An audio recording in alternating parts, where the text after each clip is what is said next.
நாளைக்கு உச்ச நீதிமன்றத்தில் அந்த வழக்கு விசாரணைக்கு வருது. வழக்கறிஞர் பாசறை, உங்கள் வழக்கறிஞர் தீரங்கிறீர்கள். ஐ ஆம் கம்மிங், வர்றேன், நாளைக்கு பார்ப்போம். சரிங்களா? கரூர் விஷயம் அப்பீல் வந்து நம்ம அங்கே சுப்ரீம் கோர்ட்ல நாளைக்கு விசாரணைக்கு வருது. நாம் தமிழர் கட்சி விடாது. டிஎன்பிசி மாணவர்களுக்காக போராடும். இதுக்குதான் போறப்பே இவ்வளவு பில்டப் பண்ணக்கூடாது. என்ன நடந்ததுன்னு நீங்களே பாருங்க மக்களே. உச்ச நீதிமன்ற நீதிபதிகள் சொன்னதுதான் மிக மிக முக்கியமான விஷயம். முதலில் அந்த எதிர்மனுதாரர்களை பார்த்து யார் நீங்கள், எதற்காக இந்த மனுவை தாக்கல் செய்தீர்கள் என்ற ஒரு கேள்வியை எழுப்பினார்கள்.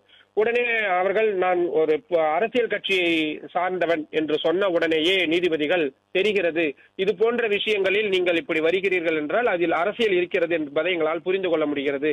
இது போன்ற ஒரு விஷயங்களில் உங்களது அரசியலை கொண்டு வராதீர்கள் என்று சற்று கோபமாகவே சொன்னார்கள்.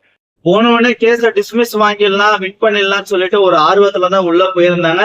ஆனா சுப்ரீம் கோர்ட்ல நடந்த விஷயமே வேற. நீங்க முன்னாடி அந்த நியூஸ்லயே பார்த்திருப்பீங்க.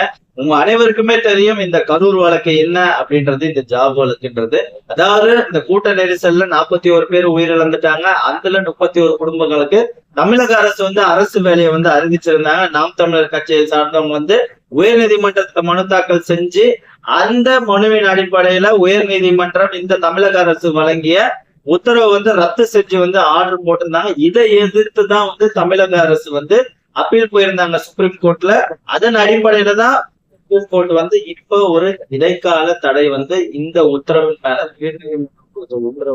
இடைக்கால தடை கொடுத்திருக்காங்க. இந்த ஹைகோர்ட் ஆர்டரை வச்சு இந்த நாம் தமிழர் கட்சி சார்ந்தவங்க பலரும் ஏதோ மீம்ஸ் எல்லாம் போட்டிருந்தாங்க. அதெல்லாம் நீங்க பார்த்திருப்பீங்க. சட்ட ரீதியா உச்ச நீதிமன்றத்துல என்ன நடந்தது அப்படின்ற ஒரு விஷயம் உச்ச நீதிமன்றம் ஒரு கேள்வி எழுப்புறாங்க. ஒரு மிகப்பெரிய துயர சம்பவம் நடந்திருக்கு. தமிழக அரசு அவங்களுக்கு மனிதாபிமான அடிப்படையில ஒரு காம்பன்சேஷனா அரசு வேலையை அறிவிச்சிருக்காங்க. அப்ப நீங்க அரசு வேலை கொடுக்க கூடாதா அப்படின்ற ஒரு கொஸ்டின் தான் எழுப்பியிருக்காங்க. ஆனா இந்த கொஸ்டின் அடிப்படையிலேயே இவங்களுக்கு வேலை வாய்ப்பு இருக்குன்னு உறுதியாயிடும் பாத்தீங்கன்னா கண்டிப்பா கிடையாது. இந்த ஹைகோர்ட் ஆர்டருக்கு இடைக்கால தடை தான் உச்ச நீதிமன்றம் கொடுத்திருக்கிறாங்க. இந்த கேஸ் உச்ச நீதிமன்றத்துல நடக்கும். இதன் முடிவுலதான் அரசு வேலை உறுதியா உயர் நீதிமன்ற உத்தரவை கன்ஃபார்ம் பண்றாங்களா இல்லைன்னா ரத்து பண்றாங்களா அப்படின்றது இந்த கேஸோட ஃபைனல் ஏறிக்கை முடிஞ்ச பிறகு ஆர்டர் பாஸ் பண்றதுதான் தெரியும்.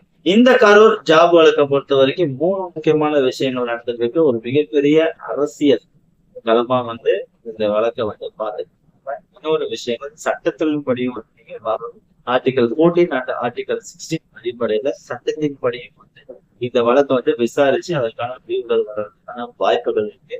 3வது விஷயம் மனிதாபிமானம் அப்படின்ற ஒரு விஷயம் இதுல அடங்கியிருக்கு. ஏன்னா இறந்து போன குடும்பங்களுக்கு ஒரு குடும்ப தலைவர்களை எடுத்துட்டாங்க, அவங்களுக்கு ஒரு நிரந்தர வருமானம் கொடுக்கணும் அப்படின்ற அடிப்படையில தமிழக அரசு செயல்பட்டிருக்குது.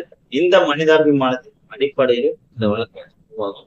இதனுடைய ஃபைனல்ல தான் நமக்கு இந்த ஆர்டிகல் 14 and 16 படி இந்த ஹைகோர்ட் கொடுத்த தீர்ப்பு சரியா இல்லைன்னா இதை ரத்து பண்றாங்களான்றது நமக்கு தெரியும். மனிதாபிமான அடிப்படையில் தமிழக அரசு செய்தது சரியா இல்லையா அப்படின்ற ஒரு விஷயங்கள் இந்த வழக்கினுடைய தீர்ப்பில் கடைசியில தான் நமக்கு தெரியும். சோ இப்போதைக்கு இது இன்டரிம் ஸ்டேல தான் இருக்கு. இந்த ஹைகோர்ட் ஆர்டரை ஸ்டே பண்ணிருக்கிறாங்க. இந்த வழக்கின் முடிவுல என்ன நடக்குதுன்றத முழுசா டிஸ்கஸ் பண்ணுவோம். அனைவருமே இந்த ஆர்டருக்காக வெயிட் பண்ணி தான் இருக்கும். என்ன நடக்குதுன்றது